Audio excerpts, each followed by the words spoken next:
ಶ್ರೀಮದ್ಭಗವದ್ಗೀತಾ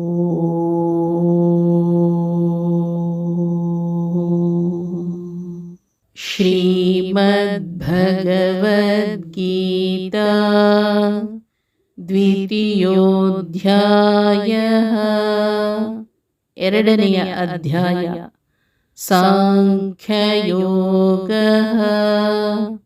ಸಾಂಖ್ಯಯೋಗ ಅಧ್ಯಾಯ 2 ಶ್ಲೋಕ 18 ಶ್ರೀ ಭಗವಾನ್ ಉವಾಚ ಅಂತವಂತ ಇಮೇ ದೇಹ ನಿತ್ಯಸ್ಯೋಕ್ತಃ ಶರೀರಿಣಃ ಅನಾಶಿನೋ ಪ್ರಮೇಯಸ್ಯ ತಸ್ಮಾದ್ಯುಧ್ಯಸ್ವ ಭಾರತ. ಶ್ರೀಕೃಷ್ಣ ಹೇಳಿದರು, ನಿತ್ಯನೂ ಅವಿನಾಶಿಯೂ ಅಪ್ರಮೇಯನೂ ಆದ ಆತ್ಮನ ಈ ದೇಹಗಳು ನಶ್ವರವಾದುವೆಂದು ಜ್ಞಾನಿಗಳು ಹೇಳುತ್ತಾರೆ. ಆದುದರಿಂದ ಎಲೆ ಅರ್ಜುನ, ಯುದ್ಧ ಮಾಡು. ಅವಿನಾಶಿಯೂ ಅಪ್ರಮೇಯನೂ ನಿತ್ಯನೂ ಆದ ಶರೀರಿಯ ಈ ದೇಹಗಳು ಅಂತ್ಯವುಳ್ಳವು, ನಶ್ವರ. ಎಲೆ ಭಾರತನೇ, ಯುದ್ಧಕ್ಕೆ ಸಿದ್ಧನಾಗು. ಅಳಿಯದ ಜೀವಕ್ಕೆ ಅಳಿವ ಈ ದೇಹಗಳ ನಂಟು, ಏತರಿಂದಲೂ ಅವನಿಗೆ ಅಳಿವಿಲ್ಲ. ಅವನು ಎಲ್ಲೆಡೆ ತುಂಬಿದ ಭಗವಂತನ ಪಡಿಯಚ್ಚು.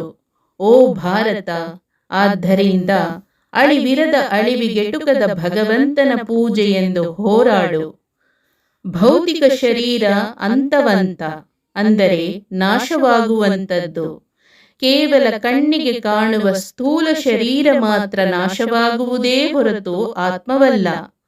ಏಕೆಂದರೆ ಜೀವ ಭಗವಂತನ ಪಡಿಯಚ್ಚು, ಅದು ಸರ್ವವ್ಯಾಪಿ ಭಗವಂತನ ಪ್ರತಿಬಿಂಬ. ಆದ್ದರಿಂದ ಎಲ್ಲ ಕಡೆ ಇರುವ ಭಗವಂತನ ಪ್ರತಿಬಿಂಬವಾದ ಈ ಜೀವ ನಿತ್ಯ. ಇಲ್ಲಿ ಕೃಷ್ಣ ಅರ್ಜುನನಿಗೆ ಹೇಳುತ್ತಾನೆ, ಸಾಮ್ರಾಟನಾಗಬೇಕು ಎನ್ನುವ ಸ್ವಾರ್ಥದಿಂದಾಗಲಿ ದುರ್ಯೋಧನನ ಮೇಲಿನ ದ್ವೇಷದಿಂದಾಗಲಿ ಹೋರಾಡದೆ, ಅನ್ಯಾಯದ ವಿರುದ್ಧ ಹೋರಾಟ, ಭಗವಂತನ ಪೂಜೆ ಎಂಬಂತೆ ಯುದ್ಧ ಮಾಡು ಎಂದು. ನಾವು ನಮ್ಮ ದೈನಂದಿನ ಜೀವನದಲ್ಲಿ ಮಾಡುವ ಪ್ರತಿಯೊಂದು ಕರ್ಮ ಕೂಡ ಹೀಗೆ. ಅದು ಭಗವಂತನ ಅರ್ಪಣಾ ರೂಪದಲ್ಲಿರಬೇಕು. ನಮಗೆ ದೇಹ ಕೊಟ್ಟಿದ್ದು ಭಗವಂತ. ಆದ್ದರಿಂದ ಆ ದೇಹ ಹೋದಾಗ ಅಳುವ ಅಗತ್ಯವಿಲ್ಲ. ನಮ್ಮ ಪ್ರತಿಯೊಂದು ಕರ್ತವ್ಯವನ್ನು ಭಗವಂತನ ಪೂಜೆಯೆಂದು ಮಾಡಿ ಸಾವಿಗೆ ಅಂಜದೆ ಬದುಕಿದಾಗ ಈ ಜೀವನ ಸಾರ್ಥಕ. ಹರೇ ಓಂ. ಶ್ರೀಕೃಷ್ಣಾರ್ಪಣಮಸ್ತು.